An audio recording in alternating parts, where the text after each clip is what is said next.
Liberty Nation. Truth is making a comeback. Hello, and I wish you a very warm welcome to Liberty Nation's Liberty Nation TV. I'm your host, Mark Angelides.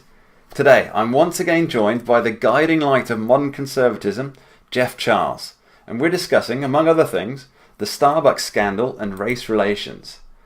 Now, Jeff has a wildly funny satire up on Liberty Nation right now. I recommend you all read it. And Jeff, thanks so much for being here. Thanks for having me. This will be fun.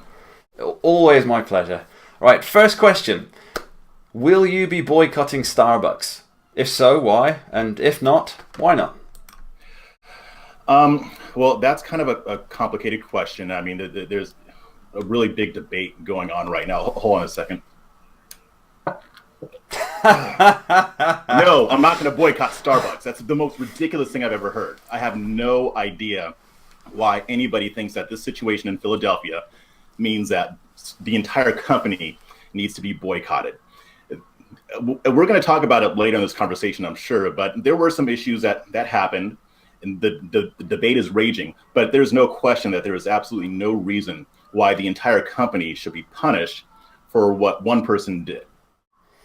Well, I think I'm with you on that one. I mean, this is really what I want to talk about, is the reactions from different people. Specifically, I want to talk about reactions from three groups, what they did, what their motivations were, and how they're actually carrying out these responses in the real world. So, I mean, the first group, of course, is the coffee company itself. What do you think? I mean, Starbucks is doing what any company would do. I mean, they're going into damage control mode, and and there's some things that they might need to do to correct that situation at that particular store. I think their overall reaction is over the top. It's overkill. They're going to close 8,000 stores to do sensitivity training. And I'm sorry, there is absolutely no reason why they should have to do that. Now, they're a private company. They can do whatever they want. If they want to do that, God bless them. But realistically, this was one isolated situation. This is not indicative of a widespread policy at the store. And I think it's kind of got people at Starbucks on edge. I mean, I just had my coffee there. Funny story, really quick. I went up to the register and I asked the lady that was working, do I get this coffee for free because I'm black? I waited 3 seconds and you should have seen the look on her face. Her eyes went wide. And I said, I'm just kidding. Don't worry about it. I'm just messing with you. I pulled out my wallet. And it's funny, the way she reacted, she said, I was like, oh, you're putting me in a real awkward position here. I was like, no, I think it's ridiculous how people are treating you because of this incident. And she agreed. She didn't go into detail, obviously, but it's just a situation where the left has exploded in a hugely disproportionate response to something that really isn't as big of a deal as they want it to be. I really do believe you should have waited a few extra seconds and seen if you could have got that coffee for free. Nah, I'm not doing that. All right, so if I would have offered it, I would have refused it. Honestly, I would have insisted on paying. Well done to you. Well done to you. But shame on you for going to the globalist corporations anyway. Support your local coffee clubs. They're important. If we don't use them, they're gone, and they're gone for good. Okay, so I mean, that's Starbucks' reaction. What about the media reaction? I'm finding this. To be honest, I'm finding it hilarious that this is even a thing. That it's a worldwide thing almost. I mean, I don't know if actually our viewers know this, but Starbucks has a bit of an up and down reputation in terms of dealing with cultural issues. So, for example, in let's call them some Middle Eastern countries, they've had places where they've installed separate doors. Now, this was only a temporary measure, I have to be fair to Starbucks here, but they installed separate doors and separate sections so men could drink coffee away from women, which, you might have heard about on libertynation.com because I did write an article on this one. But, so they are very, I don't know what's the word, like culturally sensitive about things. And obviously in some ways that's a terrible thing because in some ways it creates discrimination, especially in these Middle Eastern places. But in other ways, I actually quite like the fact that they're doing something about what was clearly, in my opinion, it was clearly racial discrimination, what happened in the Philadelphia store. but they've just blown it all out of proportion, as you said. But again, back to the media reaction. What do you think? Yeah. I mean, the media is doing what they always do in any story that comes out, whether it's about gun control or anything else. Milk it. Yeah, I mean, basically, they're just going to promote the left's narrative. The far left narrative is what they want to push forward. So really, they're only contributing to the racial tension that stories like this tend to bring out. They're focusing mainly on what the store manager did and the police, but they're not really talking about the role that the two men played in the progression of the story. They're not paying attention to the fact that they were asked to leave multiple times by the police officers, and they refused. They did an interview with Robin Roberts on ABC. Yeah. And she did interview the men, and they told their side of the story, but she didn't focus much on what they did. I mean, there was mistreatment on both sides, but we can't say that the men were innocent because they did refuse to leave. Yeah. So I mean, and the media, and the media is not really talking about that. Yeah, I mean, speaking as a Brit, it seems that no one in the UK, at least the people I've spoken to, and judging by the complete lack of any media attention whatsoever about this, no one actually cares that this really happened. I mean, as a nation of rule followers, especially when those rules are the unwritten etiquette style rules, I guess what we think of the two guys, they weren't buying a coffee, so they had no real right to be there. I mean, it's a private premises from a private company. And if they're not buying a coffee, what right do they really have to be in there? Now, I mean, so how is the reaction among real people that you know? Yeah, so I mean, I mean there is more to the story than the media is recording, even or covering, even in conservative media. Most people would agree with that. I mean, most Starbucks don't care. I mean, you can go there and not buy anything, and they'll let you be there, but you're not necessarily entitled to be in one of their locations. That's up to them. So pretty much people agree with that.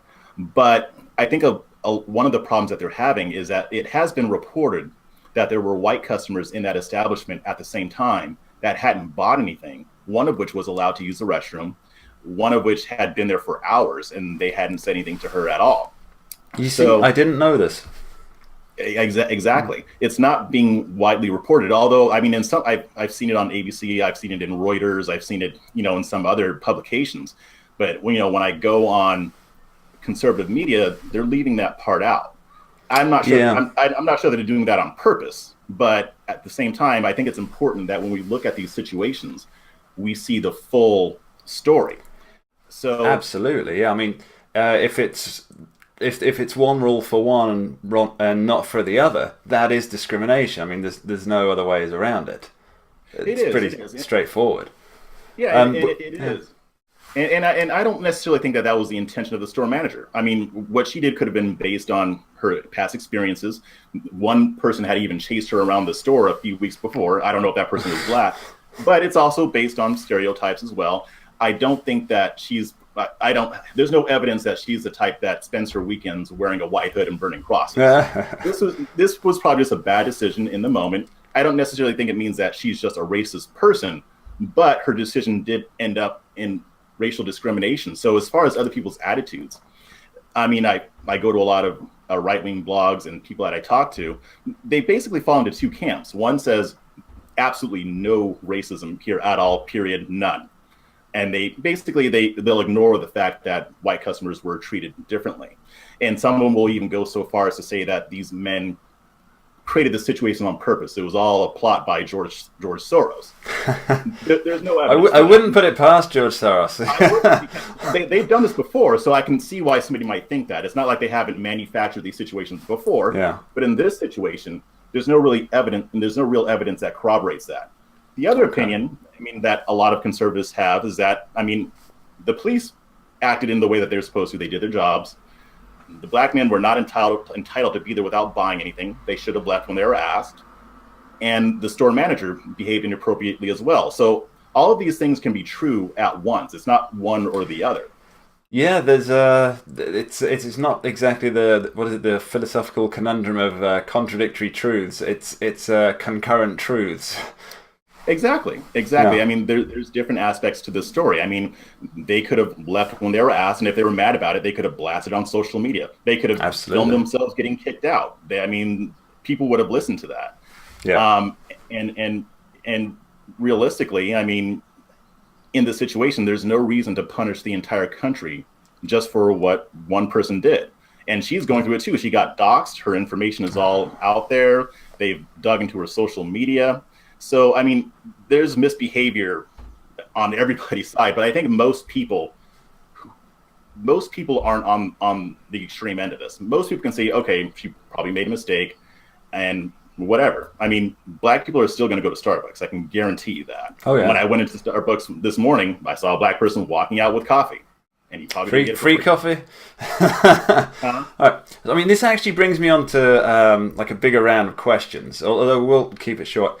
It's like almost every major newspaper, news agency, and the like, they run stories about racial division. And I assume it's quite different in the UK, but I can't believe that our American cousins are all that different. I mean, is race really an everyday issue? Do people actually care about your skin color on a day-to-day basis? Some people do, some people don't. The left basically makes it sound like it's people on the right who are racist, but Yeah. it's not necessarily true. I mean, I've experienced racism from the left as well. I think a lot of it really depends on what part of the country you live in. In certain places, people have more backwards attitudes, but a black person living in Los Angeles might not experience the same type of racism as somebody who might live in Mississippi. I'm not knocking Mississippi, but I mean, I've had people from that state tell me that there's a lot of racism there. I think overall, most black people aren't experiencing racism on a day-to-day basis. There's not a lot of black people who have actually told me that they have. They've said the opposite. Is racism still an issue? Yes, but it's not what the left wants us to think. So no, I don't think that race is a serious everyday issue in the United States. Okay. So, I mean, just for fun, again, I love having fun. Let's put out our messages to our respective governments, you in the US, me in the UK, on how to stop race being an issue. A one-sentence summary of our entire wisdom. And I'll go first, okay? So, stop talking about it, stop asking about it, and stop making it the defining factor in an individual. That's me. What's your bright ray of wisdom, Jeff? Bright ray of wisdom. It'll be one sentence, but it'll be a long sentence. That's okay. The government can't do anything about this.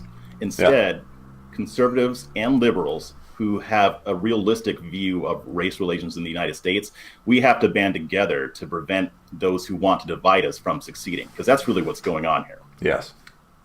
Okay, that's a good sentence, Jeff. I like it. Thank you. I could try and write it on like one of these planks of driftwood. That'd be great. Yeah. All right, and there you have it. The wit, the wisdom, and humour of Mr. Jeff Charles. Thank you for being here, and thank you at home for taking part.